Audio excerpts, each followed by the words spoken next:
Okay, it looks like we are live. Let's wait for Instagram to kick in. It'll catch up with who we are, where we are.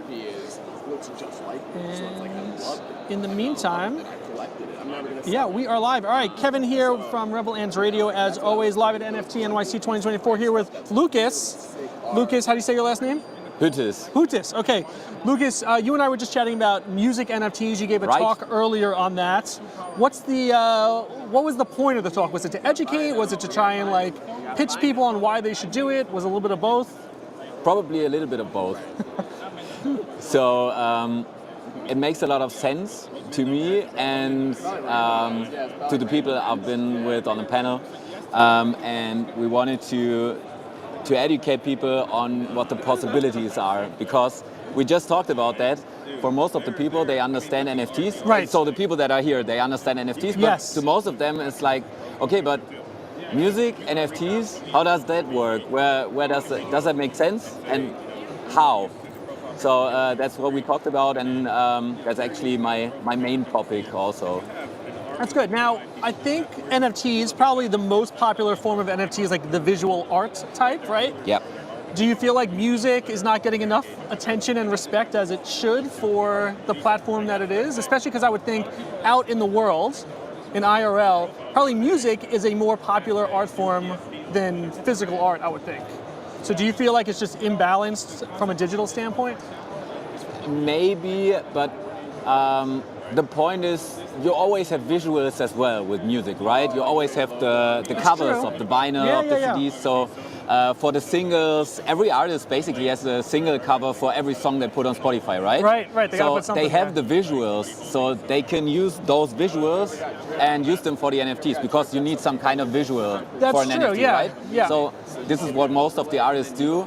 They, if they're not really creative on the art side as well, they probably use their cover artwork for each that they have for the NFTs, if they do some kind of open edition and not like a limited edition with different artworks. Right. But yeah. And what is some of the additional utility that you've seen to be successful with music NFTs, besides just here's the song? What else might you get, or what might be a good reason for someone to say, yeah, I want the NFT version of this, not just stream it on Spotify? All right, so there's a couple of reasons. All right, hit me with the utility. Okay, let's talk utility. When utility. When utility, so that's right. The most important part, I mean, it's only collectibles, but people always love to collect, or fans of musicians love to collect, right? Maybe vinyl, with cassettes, doesn't matter. People collect concert tickets. I know I have a bunch of concert tickets from when I was younger. So the collecting part is really important without any further utility. And you could prove to people you supported, in case you supported Justin Bieber back in the day, right? Yeah, you bought his NFT. It would be on chain that you were a first supporter. Yeah, I think people love to. Yes. Right. If I show up to a Justin Bieber concert with the first Justin Bieber shirt from his first tour, I'm an OG. Yeah. That's how people show it nowadays, I think.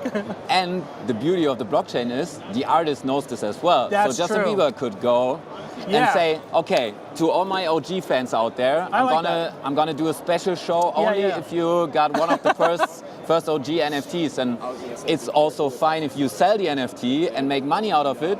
It's also fine. I mean, we have some problems with the royalty stuff, and we all know that, but in theory, they also get some money again if you resell it, if the royalties are properly on chain and enforced and stuff like that. But you get money, the artist gets more money, and another person is happy to go to the OG show. So there you have some utility right there. Yeah. That's interesting. So I'm thinking about maybe the two sides of that, of the reselling, right? If I'm an artist, which I'm not a musician, right? So I don't know what it's like in the mindset. But if I post an open edition NFT, there would never really be a resell of that, right? Nobody would resell an open edition NFT, because if I want one, I'll just go buy the open edition one directly from you, right? But if you limit it, maybe there's more scarcity, but less people get it, or they might have to pay more for it, right? So is that a balance, or is it a mix of it? Yeah, it's actually a mix of it. So what we see is we have both of it. Like classic NFT collections, limited, 500 pieces or whatever the artist decides. We have a couple of that, but there's also the timed open editions most of the time. Like, okay, you have 1 month to get this, so you have both worlds, right? People have enough time to get it, like 1 to 6 months or something like that. They can buy it, and then it's just closed. So then you still have the resale part of things. And do you think the messaging to an artist who's not familiar with crypto is an easy explanation as to why they might want to use an NFT version of their music, or is it like, I don't have time to explain it? It's still too complicated. Oh, that's such a shame, right? Yeah.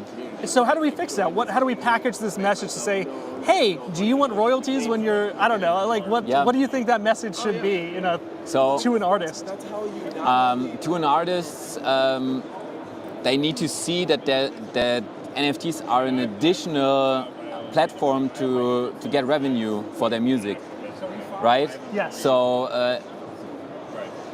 it's hard for musicians to make a living these days with streaming not paying pretty well. It takes a lot of time until you get the actual money from the streams, like 3 to 6 months. With NFTs, you have direct sales, you get money directly. Yeah.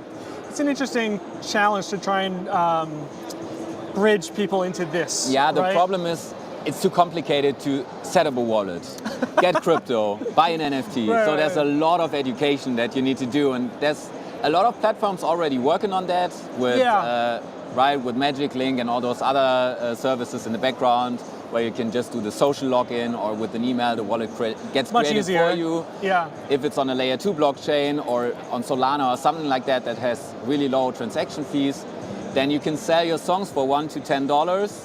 And this is what people understand, right? Yes. You can create an account with their email address and pay with credit cards, Apple Pay, whatever you name it, and everything gets set up in the background. And if you still want it, but the people that care about it, they can still send it to their wallet or connect with their wallet. So I think that's the best of two worlds. Yeah. Yeah. That's interesting, even just to think about the idea of like, hey, how do we onboard the artists themselves, but then how do they onboard their audience, right? Because that's another level of, we got a lot of explaining to do. Yeah, right now it's a lot of educating. We're still early, that's the good news. It is. Yeah, that's great. Any other last messages about music NFTs? Do you want to plug your music? I assume you're a musician? Yeah. Okay, good. What's your favorite band or musician that has put out an NFT? Oh, there's a lot of people out there. I guess some of my favorites are Sammy Arriaga. You should check him out. TK, Losi, Ray Isla. There's a lot of musicians already out there. On the NFTs? Yeah. That's great. That's great. Okay, and where can people find you and your music? So me personally, with Lukas Huettis, I don't know if you can see this. A little far, probably not. Okay. Yeah. Let me see. It's Lukas, Lukashuettis. Boom. Exactly. Boom. Good. A bit complicated, but yeah, on X, LinkedIn, whatever you name it. Great. I'm on there, and also the band is Contrast with a dot afterwards. Contrast dot. Yeah, Contrast dot. It's metalcore, so heavier. Metalcore. Yeah. I gotta find out what that means. Yeah. It's heavy music with screaming and yeah. Oh, I understand. Like hardcore, but. Yeah, with harder. Some melodic touches as well. Okay. And harder. I'm down with that. I can swing with that. All right, I'm gonna check it out. We're gonna link to everything in the video notes here. But Lukas, thank you for chatting about music NFT. For the audience, try to check out some of the platforms that are out there. I'm not affiliated with any of them, but SoundXYZ, Audius, Gala Music, there's a lot of platforms. Just go out there, check it out. You don't have to buy NFTs, but see what it feels like, and then come back in 1 or 2 years and see what it became. Because we're really early right now. So that's a great point. And maybe collect some music NFTs. Yeah, I appreciate you dropping some names where to experiment with this. So thank you again, and hope to talk to you again.